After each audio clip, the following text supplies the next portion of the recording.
പള്ളിയിൽ വരുന്നവരെ മുടക്കുന്നത് എന്നുള്ളതാണ്. ഞാനൊരു കഥ വായിച്ചത് ഓർക്കുന്നു. കഥയല്ല, ശരിക്കും സംഭവിച്ചതാണ്. ഒരു പള്ളിയിൽ കുർബാനയുടെ സമയത്ത് ഒരു മനുഷ്യന്റെ ഫോണ് സൈലൻസിലിടാൻ മറന്നുപോയി. അത് ഒച്ചത്തിൽ റിങ് ചെയ്ത് കഴിഞ്ഞപ്പോഴേക്ക് വികാരിച്ചൻ അൾത്താരയിൽ നിന്ന് ഒന്ന് ഷൗട്ട് ചെയ്തിട്ട് ഓഫ് ചെയ്യാൻ വേണ്ടി പറഞ്ഞു. എല്ലാവരും ഇവനെ ഒന്ന് സ്റ്റെയർ ചെയ്ത് നോക്കി. കുർബാന കഴിഞ്ഞ് വീട്ടിലേക്ക് പോകുന്ന വഴിക്ക് ഇവന്റെ ഭാര്യയും മക്കളും ഇവൻ ഒരുപാട് ഹറാസ് ചെയ്തു. എന്തിനാ മൊബൈലും കൊണ്ട് പള്ളിയിൽ പോയത്, അത് സൈലൻസിൽ ഇട്ടുകൂടായിരുന്നോ, ആകെ നാണക്കേടായി, മറ്റേതാ മറിച്ചാന്നൊക്കെ പറഞ്ഞ് ഇയാളെ കുറ്റപ്പെടുത്തിക്കൊണ്ടിരുന്നു. വൈകുന്നേരം മനസ്സിന് ഭയങ്കര സങ്കടം തോന്നി ഇയാള് അല്പം ബീറ് കുടിക്കാൻ വേണ്ടിയിട്ട് ഒരു ബാറിലേക്ക് ചെന്നു.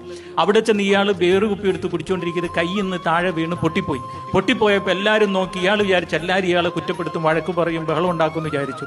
സുന്ദരിയായ ഒരു പെൺകുട്ടി ഓടി വന്ന് no sir don't worry sir എന്ന് പറഞ്ഞ ആളെ ഒന്ന് നീക്കി പെട്ടെന്ന് അതെല്ലാം തുടച്ച് വൃത്തിയാക്കി ആളുടെ ഉടുപ്പയിൽ വീണത് പോകാൻ വേണ്ടി നല്ല കർച്ചീഫൊക്കെ കൊടുത്ത് കോംപ്ലിമെന്റ് ആയിട്ട് വീണ്ടും ഒരു ആൽക്കഹോൾ ബോട്ടിൽ കൈ കൊണ്ടുകൊടുത്ത് കോംപ്ലിമെന്റ് ഫ്രീ ആയിട്ട്.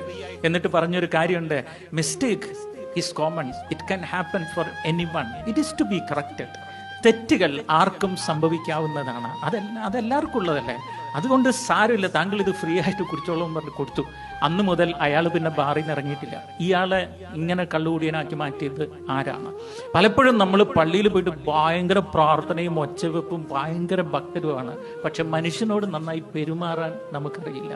നമ്മുടെ പ്രാർത്ഥന നമ്മളെ പഠിപ്പിക്കേണ്ടത് മനുഷ്യനോട് സ്നേഹത്തോടെ പെരുമാറാനാണ്.